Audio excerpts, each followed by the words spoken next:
Good afternoon, I'm Jenny Runovich, and we begin 13 News at noon today with new developments as the Delphi murders case gets underway. The prosecutor now wants to block jurors from ever seeing those composite sketches of possible suspects. You've probably seen those pictures. Two sketches released by investigators. The first one, this one, the guy with the hat, came out in July of 2017. 5 months after the murders. The second that you see here came out in 2019. Investigators say they were drawn from descriptions various witnesses gave of a man they saw on the trails. Now, prosecutors say those sketches could prejudice, mislead, and confuse jurors. And he says they're not relevant because the pictures were not used to identify Richard Allen as a suspect. Now, we don't know if there will be a hearing on this particular issue or when the judge could decide. Meanwhile, right now, day 2 of jury selection is underway. 3 of the jurors picked Monday were dismissed just a few hours ago. They started the day with 11 jurors. Now, during the first round of questioning this morning, they selected 4 more, 3 women and 1 man. Right now, they only need 1 more juror. We know they are all from Allen County. Richard Allen has been charged in the deaths of Abby Williams and Libby German. Back in 2017, the teen girls went for a walk near the Monon High Bridge in Delphi. This was on February 13th. Their bodies were found nearby on February 14th.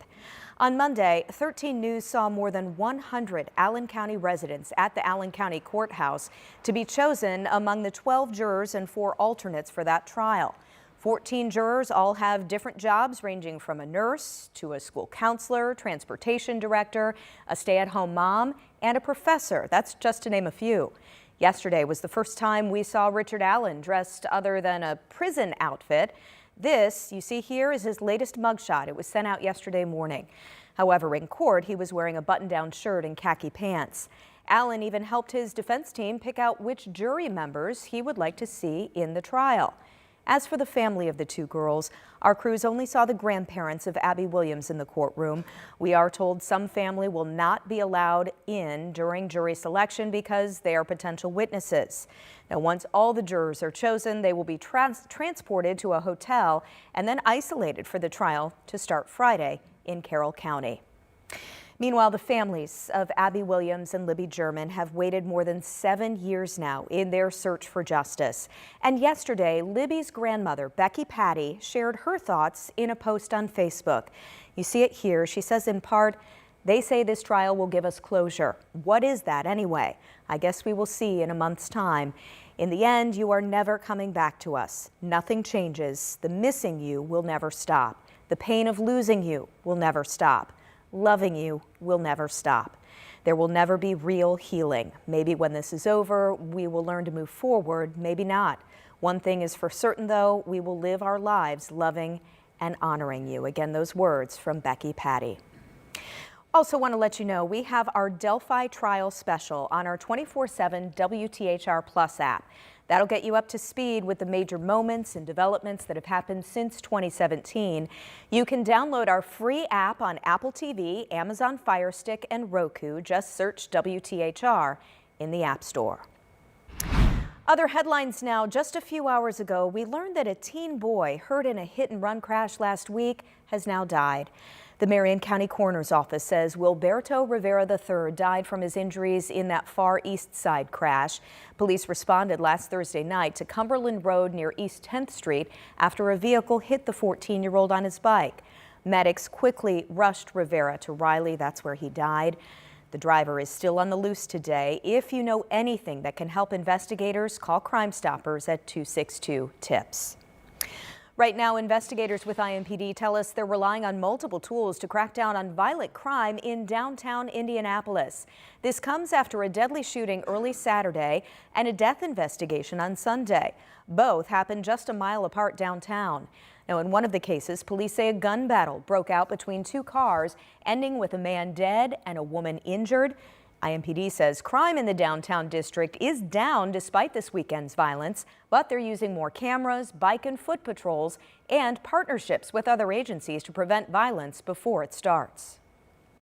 We worked very hard at ensuring that we remove that small amount of criminal activity, those individuals responsible for that criminal activity, from our community. The curfew they announced over the summer has also helped prevent violence in the downtown district. Metro Police today also investigating several other deaths. Officers found someone shot and killed inside a car near East 30th Street and North Franklin Road. That's on Indy's east side. Police found the man's body at 12:30 yesterday morning in the driver's seat of the car that was still on the road. Metro Police are also investigating a deadly shooting on the west side of the city. Officers first responded to a complaint of a loud party near 34th and Moeller. When they got there, they learned about a shooting and then found a man who'd been shot and killed outside a garage. Right now, a Kokomo man is officially facing charges in another man's death. The Howard County prosecutor charged Perry Reyes of involuntary manslaughter and criminal recklessness committed with a deadly weapon. As we first told you here on 13 News, Reyes is accused of shooting and killing Henry Clayton.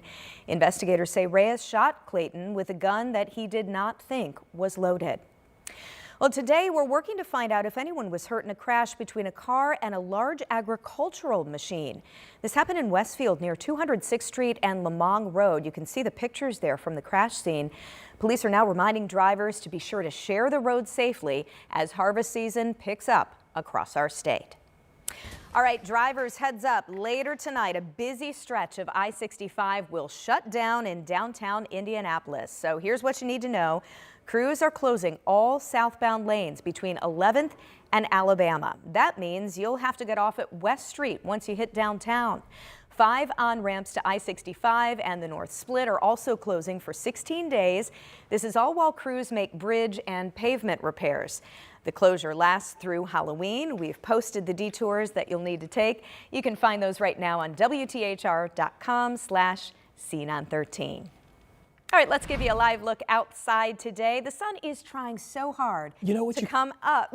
You know what? I just looked at this, and you know what's interesting is someone just sent me a text and said, "Hey, by the way, there's a little bit of small hail outside that's falling." Hail? But just because Really? the atmosphere is so cold, so I know you can't see it there, but literally just right outside, you may be able to see I just saw it. Just saw a little bit showing up there on the camera. Ask and you shall receive. We were expecting some of these quick little showers, but the fact that the atmosphere is that cold, closer to the surface, kind of tells you that this is a cooler air mass that's moved in. It sure is. I must say, welcome to the team. Thank you if so you much. haven't met Rob, so glad to have you I'm here. so happy to be here, and thankfully for that traffic tomorrow. We shouldn't have any conditions like we're having today where rain is going to impact That is it. certainly But good news. We are expecting the cooler temperatures to stick around. Let me show you where we are. Let's show that system again, because I do want to talk about the current conditions, because temperatures may be 50 at the surface, but in the mid-levels of the atmosphere, it's quite chilly. This is a cooler air mass that's moved in, and don't be surprised if you do have a quick little downpour with a little bit of small hail maybe mixed in, just because the upper levels are so much colder.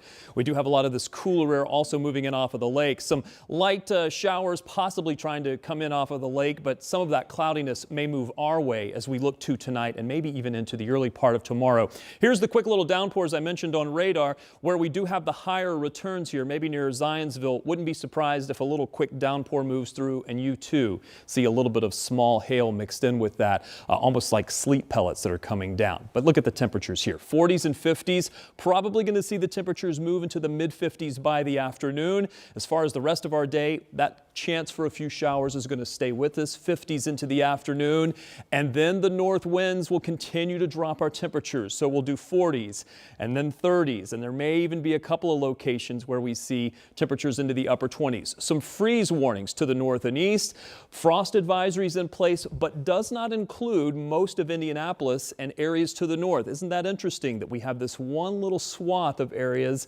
where there are not any frost advisories? I'll explain why that is the case coming up. All right, Rob, thank you.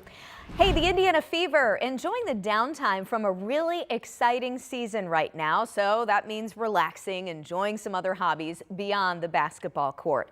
For Lexi Hull and Caitlin Clark, it's hitting the links. But Clark and Hull are showing they also have some mad skills on the golf course. Take a look. Caitlin, that could be in. Oh my God! Oh my God! Oh my God! Oh my God! Oh my God! Right from the pitch, she's away! No! Caitlin! Oh my gosh, they are so excited. Caitlin Clark posted that video on TikTok. Shows number 22 just coming within inches of getting a hole-in-one, then celebrating, rolling around on the green. She did, by the way, get a birdie on the par 3 course. Lexi Hull got within feet of the hole, but ended up getting par. Gosh, they are just talented athletes all around, aren't they? Hey, it's a symbol that the holidays are almost here. Today, the lights are being checked to go up on the Soldiers and Sailors Monument. Today, crews inspected the strands that will adorn downtown Indy Inc.'s Circle of Lights presented by IBEW 481.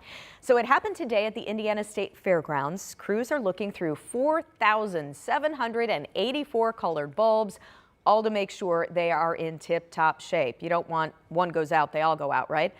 Electrical volunteers are taking care of each and every one of them, all to make sure the light strands are ready to go when we flip the switch on November 29th.